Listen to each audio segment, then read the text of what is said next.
Kananbala coaching সেন্টারের পক্ষ থেকে সকল ছাত্রছাত্রীকে জানাই প্রীতি এবং শুভেচ্ছা। আজকে আমরা পঞ্চম শ্রেণীর অঙ্ক করব। পৃষ্ঠা নম্বর 58 লসাগু নির্ণয় করি 3 দাগের ক থেকে। দেখো অঙ্কগুলি কত সহজে করা যায়। অর্থাৎ আমাদের প্রথম অঙ্ক হচ্ছে 12 ও 15। আমরা 12 ও 15কে ভাগ করব। দেখো কিভাবে আমরা করছি। এরকম একটা নামতা ধরতে হবে যেটা দুটোর মধ্যেই যাবে, ঠিক আছে? তাহলে আমরা আজকে 3-এর নামতা ধরছি এখন। তা 3 4 12, 4 গাঁট হলো, আর 3 5 15। অর্থাৎ 12 ভেঙে পেলাম 4 আর 15 ভেঙে পেলাম 5, ঠিক আছে? এবারে দেখো এটা বিজোড় সংখ্যা হয়ে যাচ্ছে, অর্থাৎ 4 আলাদা 5ও আলাদা। তাহলে আমরা 4-এর নামতা ধরলে 5-এর মধ্যে হয়ে যাবে না, এবং 5-এর নামতা ধরলে 4-এর মধ্যেও যাবে না। তাই জন্য অঙ্কটা কিন্তু এরকমইভাবে হবে না, 3 গুণিতক 4 গুণিতক 5। এবার দেখে নাও এটা উত্তর কি করে করছি আমরা। 3-এর সঙ্গে 4-এর গুণ করব। 3 4 কত হয়? 3 4 12, ঠিক আছে?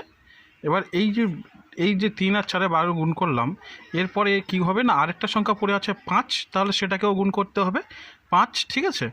তাহলে দেখে নাও 5 দিয়ে যদি আমরা গুণ করি তাহলে কত হচ্ছে?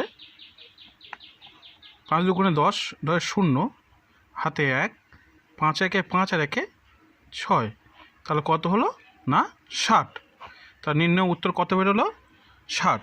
তাহলে এই 3টাকে গুণ করে উত্তর পেলাম আমরা 60। আমরা লাইন টেনে দিলাম। নেক্সট আমরা পরের অঙ্ক করব, দেখে নাও। পরের অঙ্কে আমাদের বলেছে 8 এবং 12।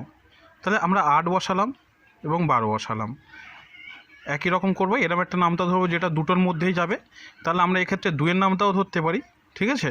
তাহলে 2-এর নামতা ধরলাম, 2 4 হলো, 8 ভেঙে 4 হলো। আর 2 ধরলে 2 12-এর মধ্যে খবর যায়, 2 দুগুণে 6 দুগুণে 12, অর্থাৎ 6 বার যাচ্ছে। এবারে ফের দেখো দুটো জোড় সংখ্যা এসছে, তাহলে আমরা ফের 2 দিয়ে ভাঙতে পারি, অর্থাৎ 2 দুগুণে 4 এবং 3 দুগুণে 6, ঠিক আছে? এবার দেখো আর যাবে না। কেন স্যার যাবে না? কারণ দেখে নাও 2 বিজোড় সংখ্যা, 2 জোড় সংখ্যা হলে কী হবে? 3 বিজোড় সংখ্যা। এবার 2-এর নামটা ধরলে 3-এর ভেতরে যাবে না, 3-এর নামটা ধরলে 2-এর ভেতরে যাবে না। তাই আমরা কি করতে পারি অঙ্কটায়, তাহলে উত্তর কী করে করতে পারি দেখে নাও। 2 গুণিতক 2 গুণিতক 2 গুণিতক 3। অর্থাৎ আমাদের যে এই সাইডের যে সংখ্যাগুলো বেরোলো, এই সংখ্যাগুলোকে আমরা গুণ দিয়ে বসিয়ে নিলাম। এবার এই কটাকে আমরা যদি গুণ করব, গুণ করলে কত উত্তর আসবে দেখে নাও। আমাদের 2-এর সঙ্গে 2-এর যদি আমরা গুণ করি তাহলে 2 দুগুণে কত হবে? 4, হ্যাঁ না 4। এবার 4-এর সঙ্গে যদি 2 দুগুণে 4 হচ্ছে, 4-এর সঙ্গে 2-এর গুণ করলে কত হবে? 4কে যদি 2 দিয়ে গুণ করি তাহলে কত হবে? 8, হ্যাঁ না? এবারে দেখে নাও না, 8-এর সঙ্গে যদি 3 দিয়ে গুণ করি, তাহলে 8-এর সঙ্গে যদি 3 দিয়ে গুণ করো স্যার, তাহলে কত হবে না 3 8 24। তাহলে নির্ণেয় উত্তর কত হলো? নির্ণেয় গসাগু 24 উত্তর হলো, ঠিক আছে?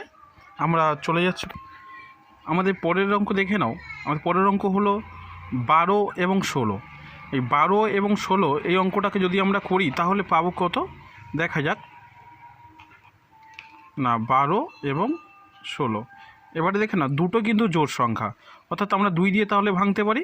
তাহলে 6 দুগুণে 12, 6 হলো 6, আর 8 দুগুণে 16, তাহলে 8 হলো, ঠিক আছে? এটা কি করে হচ্ছে স্যার?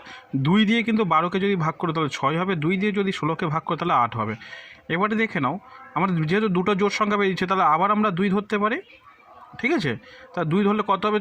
2 6-এর ভিতর কবার যাবে না 3 বার যাবে, 3 দুগুণে 6 আর 4 দুগুণে 8। তাহলে আমরা কি পেলাম স্যার? আমরা পেলাম, দেখে নাও কি পেলাম, 2 গুণিতক 2 গুণিতক 3 গুণিতক 4 পেয়ে গেলাম। এবার তাহলে আমরা অঙ্কটা কি করে করব স্যার দেখে নাও। 2 গুণ করলাম, প্রথম 2 2 গুণ করে নাও, ঠিক আছে? তাই 2 দুগুণ হচ্ছে 4, সরি, আমাদের মাঝখানে একটু ডিস্টার্ব হয়ে গেল, তাই একটু পরের অঙ্কের দিকে চলে যাব। তাহলে কী করে হচ্ছে না, 2 আর 2 যদি আমরা গুণ করি তাহলে কত পাবো স্যার, না 4। এবার 4-এর সঙ্গে যদি আমরা এই 3-এর গুণ করি তাহলে কত হবে, 4-এর সঙ্গে স্যার 3-এর গুণ করলে কত হবে, 3-এর গুণ করছি আমরা, 3 4 12। আচ্ছা, 12-এর সঙ্গে যদি 4-এর গুণ করি কত হবে স্যার, 4, তাহলে 4 2 8, আর 4 1 4। কত উত্তর হলো সবগুলো গুণ করে, না 4 12 48 হলো। তাহলে আমরা সমান সমান কত লিখতে পারি, নির্ণয় গসাগু কত, না 48। তাহলে এখানে লিখে দাও, নির্ণয় গসাগু 48। আশা করি সবাই বুঝতে পেরেছো, কোনো অসুবিধা কারণ নেই, ঠিক আছে।